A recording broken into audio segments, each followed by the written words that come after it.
بسم اللہ الرحمن الرحیم۔ السلام علیکم۔ دنیا میں تمہارے لیے بدترین سزا یہ ہے کہ اللہ تمہاری زبانوں سے اپنا ذکر روک لے۔ ماہر نفسیات کہتے ہیں کہ زندگی میں قطع تعلقی کے نتیجے میں جو شخص تم سے بات کرنا چھوڑ دیتا ہے وہ تمہارے متعلق کی ہر بات سوچتا رہتا ہے۔ جب آپ کوئی فیصلہ نہ کر پائیں تو انتظار کریں اللہ کے فیصلے کا۔ وہ آپ کے سامنے سب واضح کرتا جائے گا، گرہیں کھولتا جائے گا، مگر اس سارے عرصے میں آپ کو خاموش رہنا ہے، واویلا نہیں کرنا۔ یہی صبر ہے، خاموشی بھی تو صبر ہے۔ اگر اپنے اندر سے تکبر ختم کرنا چاہتے ہیں تو اپنے کام اپنے ہاتھ سے کیجیے اور اس میں شرم محسوس نہ کیجیے۔ ایک دانش مند نے کہا، اگر تم مخلوق پر بھروسہ کرنا چاہتے ہو تو اپنی پیٹھ کو بار سہنے کے لیے تیار رکھو، اور اگر تم خالق پر بھروسہ کرنا چاہتے ہو تو اپنی روح کو رحمتیں سمیٹنے کے لیے تیار رکھو۔ نیکی کی توفیق ملے نہ ملے، گناہ سے دوری کی توفیق ضرور ملنی چاہیے۔ چیزوں کی تعداد میں کمی ہو یا نہ ہو، خوبیوں میں کبھی کمی نہیں ہونی چاہیے۔ ایسا بھی ایک ماسک بناؤ جس سے نہ حرام لقمہ اندر جا سکے اور نہ کوئی غلط بات باہر نکل سکے۔ یقین کریں کوئی بھی آپ کی ذہنی کیفیت کو، آپ کے اندر کے انسان کو، آپ میں چھپے غم اور عادات کو نہیں سمجھ سکتا۔ آپ جو ہیں آپ خود ہی جانتے ہیں، آپ کو آپ سے زیادہ کوئی نہیں جان سکتا۔ لوگ آپ سے بس صرف اپنے حصے کی محبت، توجہ اور وقت مانگتے ہیں، باقی ان کو آپ کے اندر کے انسان سے کوئی لینا دینا نہیں ہوتا۔ یوں سمجھیں کوئی چاہتا ہی نہیں کہ وہ آپ کو مکمل طور پر سمجھے، اس لیے خود اپنے بارے میں سوچیں، اپنا خیال رکھیں اور خود سے امیدیں وابستہ رکھیں۔ زندگی خوبصورت اور سکون سے گزرے گی۔ ہم کبھی کبھی سوچتے ہیں کہ غربت صرف بھوکا، ننگا اور بے گھر ہونا ہے۔ ناپسندیدہ، غیر محبوب اور نظر انداز ہونے کی غربت سب سے بڑی غربت ہے۔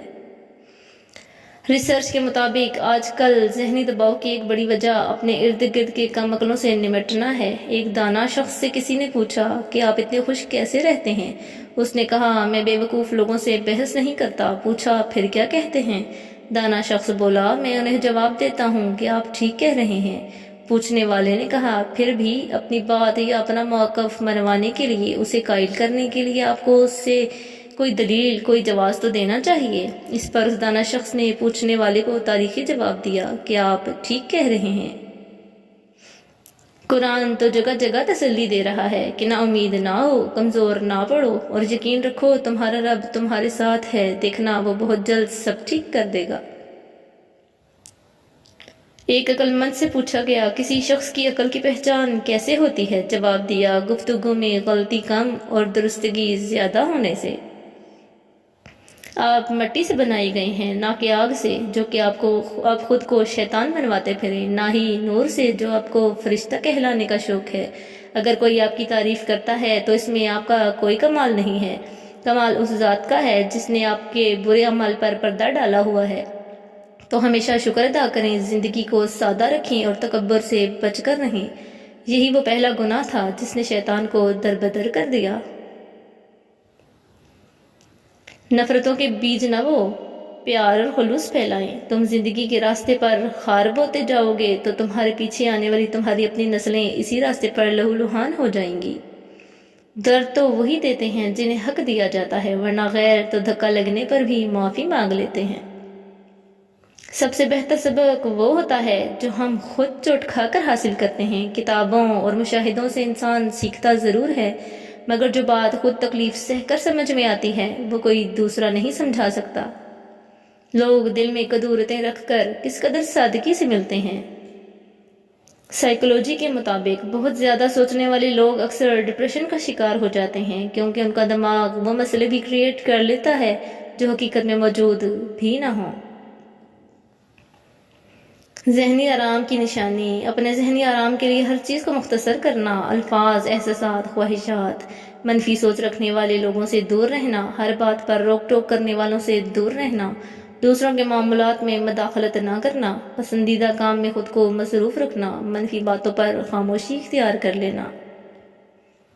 بدنصیبی غریب ہونا نہیں، بدنصیبی بے ایمان ہونا ہے۔ روح کا انسانیت سے خالی ہونا برا ہے۔ دنیا میں اگر کسی چیز کو پہلی فہرست پہ رکھنا بہت ضروری ہے تو وہ ہے آپ کا ذہنی سکون، باقی سب عارضی چیزیں ہیں، وقتی ہیں، سب دنیا داری ہے۔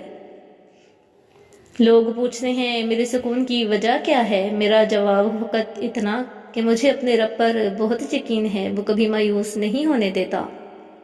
یاد رکھیں، ایک بامعنی خاموشی بے معنی الفاظ سے کہیں بہتر ہے۔ جی زندگی آزمائشوں کا سمندر ہے، کسی سے لے کر آزمایا جاتا ہے تو کسی کو بے تحاشا دے کر آزمایا ہی تو جا رہا ہے، بس کہیں صبر تو کہیں شکر کی آزمائش ہے۔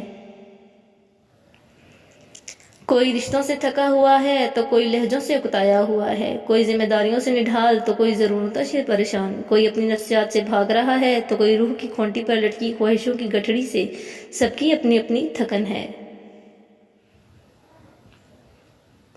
نئی بنیادیں وہی لوگ رکھ سکتے ہیں جو اس بات سے اچھی طرح واقف ہوں کہ پرانی بنیادیں کیوں بیٹھ گئی تھیں۔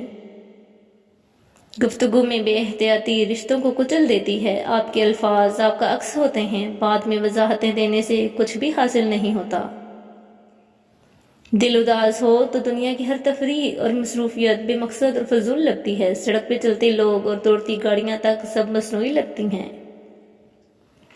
تقویٰ تنہائی میں اپنا احتساب کرنے سے پیدا ہوتا ہے۔ اگر زندگی کا کچھ حصہ تلخیوں یا محرومیوں کی نظر ہو رہا ہو تو سمجھ لینا چاہیے کہ اللہ تعالیٰ ہمیں کوئی بہت بڑا انعام دینے والے ہیں، ایسا انعام جو اس دنیا میں خوشی، آخرت میں بخشش کا سبب بن جائے گا۔ بس ہمیں معاف کرنے کا ہنر رہنا چاہیے، اور سب سے پہلے خود اپنے آپ کو معاف کریں، ہر غلطی، ہر بدگمانی کے لیے۔ یہ سب سے ضروری ہے، کیونکہ تب ہی ہم دوسروں کو معاف کرنے کے قابل بنتے ہیں۔ خیال بن کر زندہ انسانوں کے ذہن میں رہ جانا بھی زندہ رہنے کا ایک طریقہ ہے۔ Thanks for watching, please like and share and subscribe the channel. اللہ حافظ۔